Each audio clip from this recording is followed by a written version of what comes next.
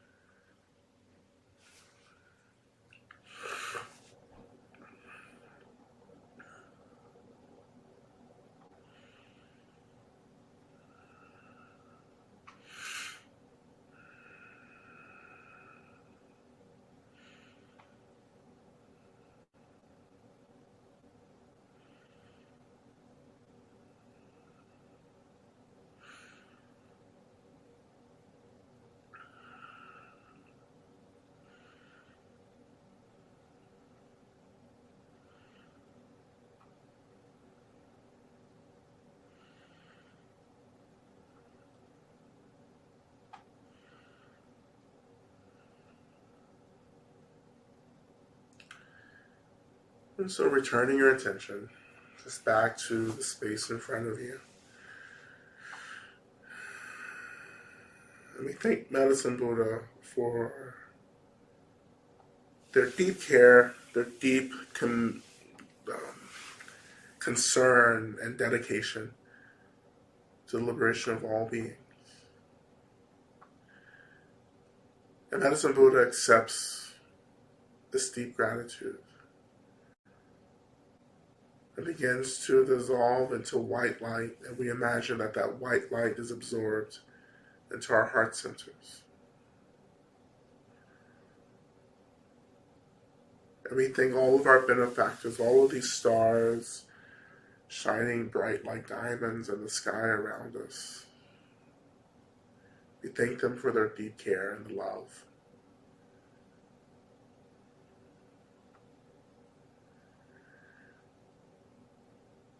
And they dissolve into the emptiness of space itself.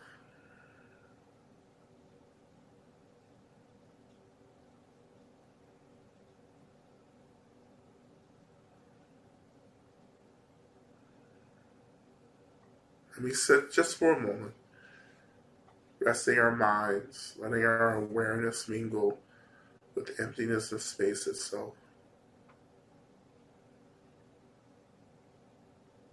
As we connect to maybe one more second with what it feels like to be free in this body, in this world.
So when you're ready, returning your attention back to the seat, feeling the weight of your body in the seat under you, coming back into this timeline, this moment, offering just some very gentle, slow movements back to your body. Maybe even taking a few deep cleansing breaths.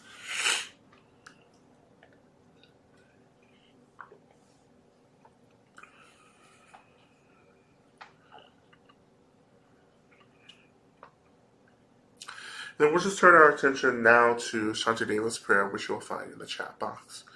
We'll recite this 3 times.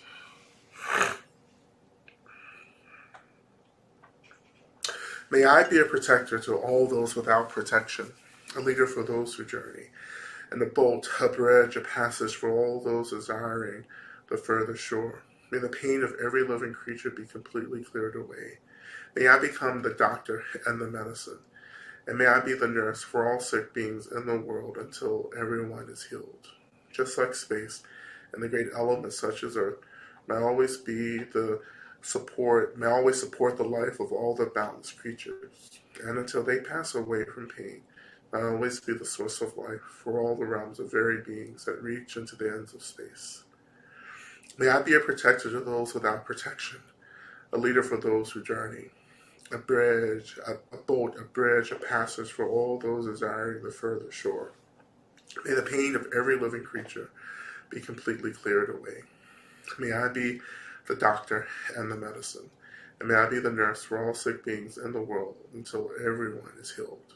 Just like space and the great elements such as earth, may I always support the life of all the balanced creatures, and until they pass away from pain, may I also be the source of life for all the realms of varied beings that reach until the ends of space. And finally, may I be a protector to those without protection, a leader for those who journey, and a boat, a bridge, a passage for those desiring the further shore. May the pain of every living creature be completely cleared away. May I be the doctor and the medicine, and may I be the nurse for all sick beings in the world until everyone is healed. Just like space and the great elements such as earth, may I always support the life of all the boundless creatures, and until they pass away from pain, may I also be the source of life for all the realms of varied beings that reach into the ends of space.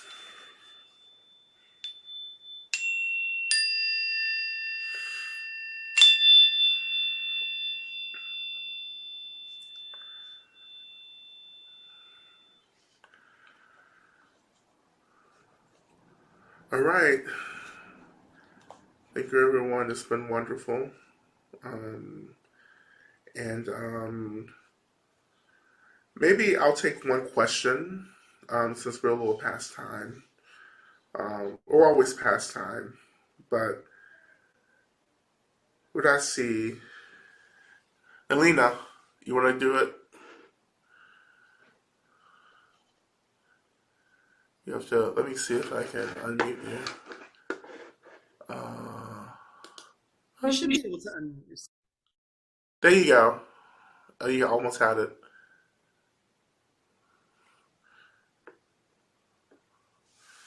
Oh, is that so? A good place. Well, Melina, once you come back on, question: where can you buy a good medicine Buddha statue? I would. I got this at Kripalu. That some of you we were all on retreat together in November. Um, but I would go to like Dharma Crafts online. I used to buy a lot of statues from there back in the day. But I would just search, there's a lot of like little Dharma stores online now that you can buy statues from as well. So that's the best place to do it. Unless you know a lot of people going back and forth to India and Nepal. In that case, you just like ask. That's kind of the rule for people who are traveling back and forth. It's like we're always like, can you get me a statue of this and that and such and such. All these tankas and everything that are in the space are just from people, that was like, here's a couple of dollars, buy me this thing when you get to Nepal. But they bring it back. So Melina, can you come on? What I happened? think I can. Can you hear me? Yeah. Hello. Hello. Yeah. Um, this tonight took me for a ride. Was it a uh, fun ride? Was it yeah, sick? well, I know. feel like I like was landing. I finally landed. Was so I'm glad to be back. The lifting got you right. Yeah, I saw Medicine Buddha as the night sky, with all the like all the stars like inside his like Mm, flesh, and then Sirius, the mm, star, was in his like third eye. wow. Um, yeah, anyway, that's not what I wanted to talk about, but there it is. Um, I have a question about the use of or violence, the place of violence Uh-huh. in I guess liberation work. You talk about it sometimes. You talk about it a bit in your book. Mm, Um, but I want to hear more. I've been feeling pretty conflicted. I have the the father of my nieces mm, is an awful shit mm-hmm. turd Yeah, person, and it's bringing up a lot of it's really hard to access the well, there's compassion there, but it's also yeah, like something needs to be done. Like there's only like this needs to be disrupted, you yeah. know? And it feels like sometimes like it's hard for me to discern what kind of I'm not asking for your permission to be violent. Okay. Uh-huh. But but I guess I just would like to hear more around like how to understand the use of violence, or like in disrupting violence. Yeah. Right. Yeah. Um, so when we're talking about violence in this context, we're always talking about violence held with love, right? Um, Liberation work is always going to be violence involved. Like you're gonna have to like at some point shove someone out the way, right? Like no amount of mantras and meta and loving kindness, like is going to take the place of just like saying, you know what, get out the way. Like by any means necessary, you will be moving, right? You know, even Harriet Tubman, for me, the way that she carried the rifle, and we don't believe that she ever used it, but still, she was like, if you come with me, if you turn around, I'm going to shoot you, right? Because you're going to put all of our lives in danger. And your life isn't greater than the collective's, you know? Um, but, just to really just like, just to like bring it all back and boil it down, right? Um, when everything else is exhausted, right? Well, let me just say this as well. Like, if you love something, you're going to always have the potential to be violent, to express violence. You know, um, if you are actually engaged in real liberation freedom work, there will be violence, right? So just put that out there to begin with. All this is in the book, but um, there are different, of course, different types of violence, right? I think violence can be too general, but what needs to be done in this moment? And what are the means at my disposal right now? And have I exhausted everything else?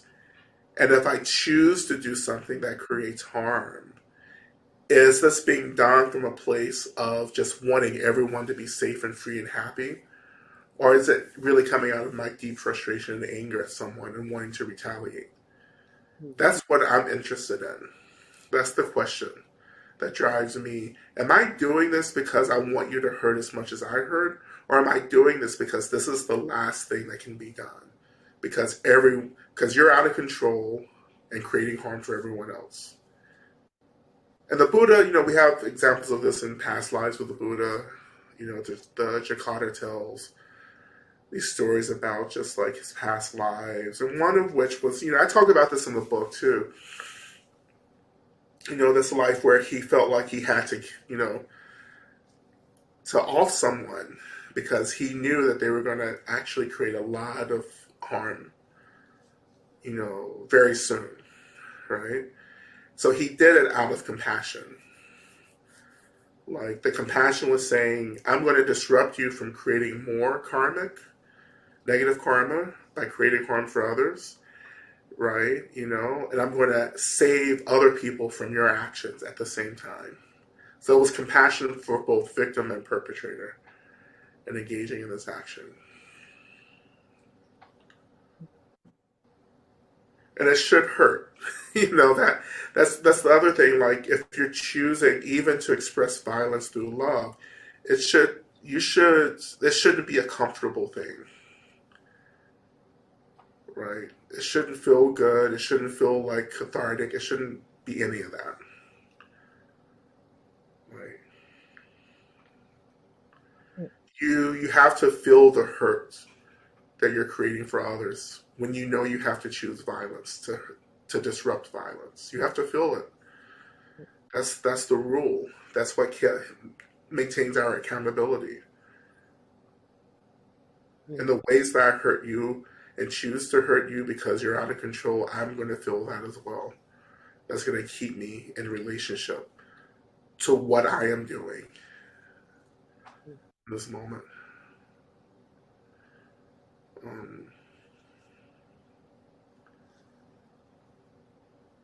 So given, I don't know any more details about the situation, right, with this person, that's just in general what we're trying to understand when we choose, Yeah. Thank you. Yeah. That makes a lot of sense. Yeah, we have a tendency, I think so much of what's happening with this current genocide with Palestinians, I want to be specific, particularly about Dharma teachers, you know, um, is that so many teachers haven't actually done the work of understanding violence and Dharma, you know, and therefore, like, I know many of you, I keep getting these messages from people. This is why this is coming up. Like, people are so disappointed, in a lot of Dharma teachers because they're not saying or doing anything, you know. And I'm not the I'm not the representative and the spokesperson for all the Dharma teachers in the world, but I can only say from the conversations I've had with friends and colleagues in this is that a lot of folks have no idea what to say. You know, they haven't done this like work around liberation and violence before and really understanding, the role of violence in getting free. If the Buddha did it, more than likely we're going to have to do it. you know, um, you know. But no oppressed people gets free through just prayers. And that's why Harriet Tubman joined the Civil War. That's why she became a soldier and a general. She was like, this is not gonna just like end because I want it to end. Like we're gonna have to get dirty, you know. We have to fight. Um, but to know that like it's easy for us to label people's liberation struggle as terrorism as well. And that's dominant culture shit, you know. It's also gaslighting when you tell people, it's like, why are you struggling so hard? Like, you don't have to do that. Like, indeed, you do.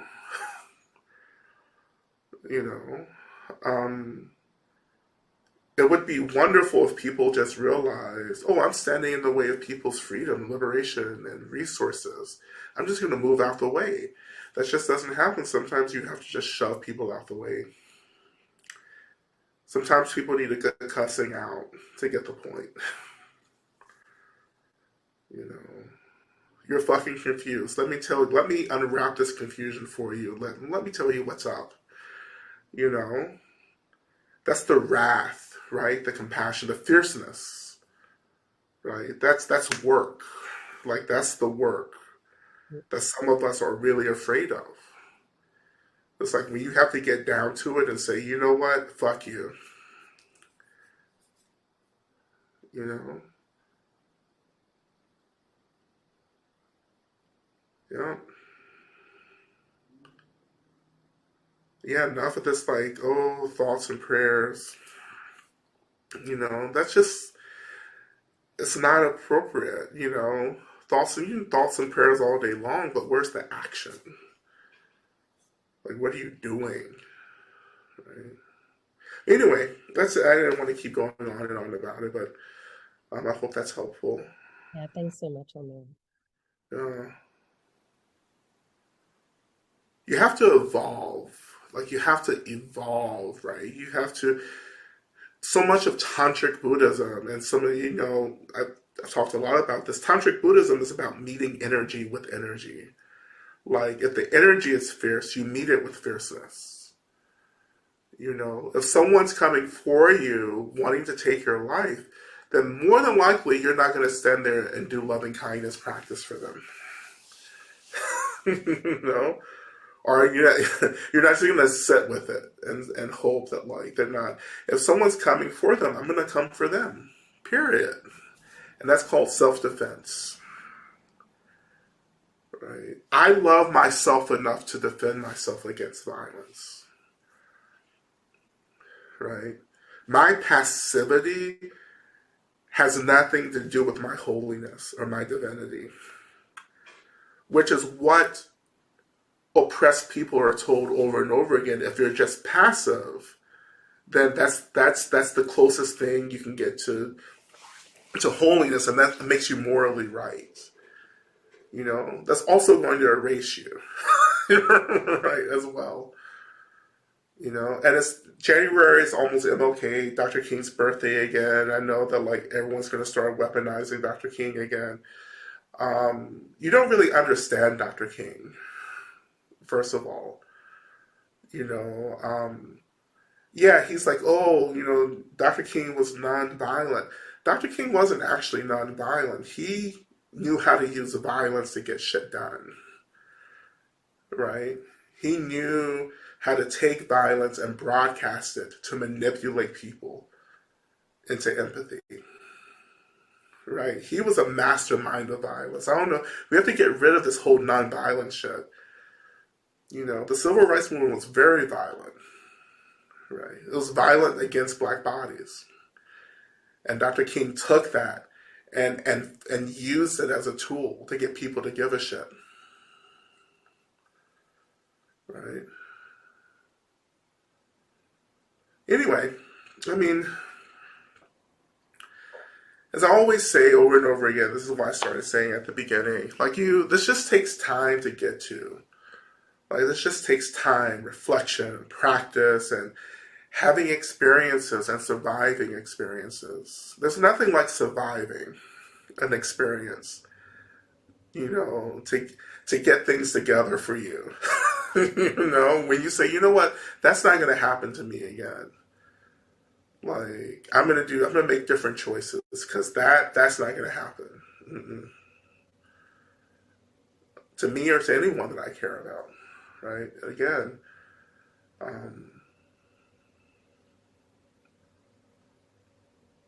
again, when you love, this is again, you know, this is the last thing I'll say. When you really start experiencing love for yourself, then you will see a very different way that you hold yourself, or a very different way that you move through the world. Like, that's like you will take up space, not in a way that like is triggering for other people, but you take up space by believing that you deserve to be here, right? And that you deserve to be well and safe and happy and resourced, and that people just don't get to roll up on you and do whatever the hell they want. Right? That's not what love is, right? Love means that I deserve to be here as much as you deserve to be here. And you don't get a right to take my space. And I have a right to fight and to defend myself. Right? But in any case, I'll leave it at that. So join us on Thursday. We have free radicals on Thursday. And different time zones. So figure out Eastern time zone. It's 1 o'clock, I think. Yeah, it's 1 p.m. Eastern time. And then 6 p.m. for UK time. And you figure out where you're at. that. Okay, I think that's it for me. Thank you all so much. Hope to see you on Thursday. And I hope you have everything that you need, right? A fierce way to start. That's right. All right. Be well, everyone. Take care of yourself. Take care of your beloveds. Right. And be well. Right. You don't have to wait for permission to get free. Just do it. Just start doing it. Okay. All right. Thank you, everyone.